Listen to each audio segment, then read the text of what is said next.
President-elect Trump is beginning to shape out his administration.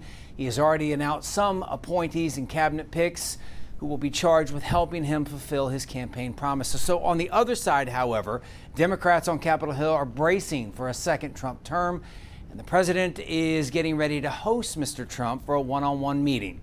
Bree Jackson joins us live from Washington. So, Bree, a few things are happening right there where you are. A very busy time in Washington. That's right. Good morning, David. So President-elect Trump named former Republican Congressman Lee Zeldin to head the Environmental Protection Agency and selected Florida Congressman Mike Waltz to serve as his national security advisor, as a clear sign that Mr. Trump is quickly filling key roles in his second administration. A week after Election Day, and President-elect Trump is filling his cabinet. Mr. Trump is expected to tap Senator Marco Rubio for Secretary of State, although sources say he could still change his mind.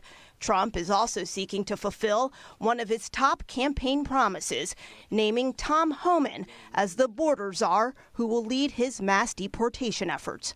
If you're in the country legally, you shouldn't feel comfortable. Absolutely not. I won't feel comfortable if I'm in the country illegally. Homan sending a stern warning to governors opposed to the plan. They better get the hell out of the way. Either you help us or get the hell out of the way. Homan's message, a possible sign of things to come under Trump's second term. The president-elect meets with President Biden Wednesday to discuss a peaceful transition of power. Meanwhile, Democrats on Capitol Hill are preparing to fight back against policies proposed under Trump's second term. Stephen Miller and Tom Homan were the architects of a lot of the first Trump administration horrific immigration policies. And so family separation, mass detentions, those kinds of things is what was promised and by the Trump administration, and I think what we're going to have to fight. Senator-elect Ruben Gallego won Arizona. The GOP has an edge in both the Senate and the House. Senate Republicans are gearing up for a leadership battle. President-elect Trump urging those vying for majority leader to allow recess appointments where he could install certain positions without Senate confirmation.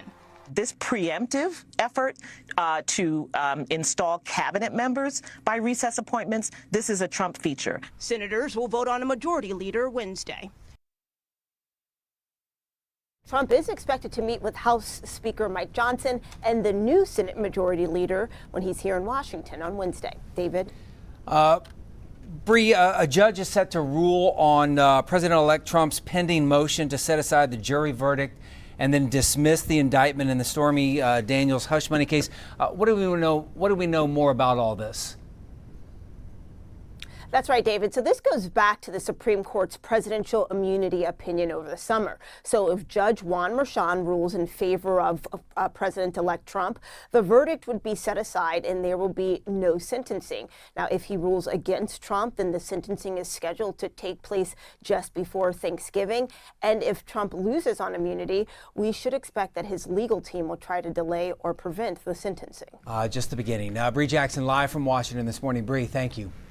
Congress returns to Washington today after an extended election recess, and this lame duck session is poised to be hectic. Lawmakers face an urgent to-do list and a ticking clock.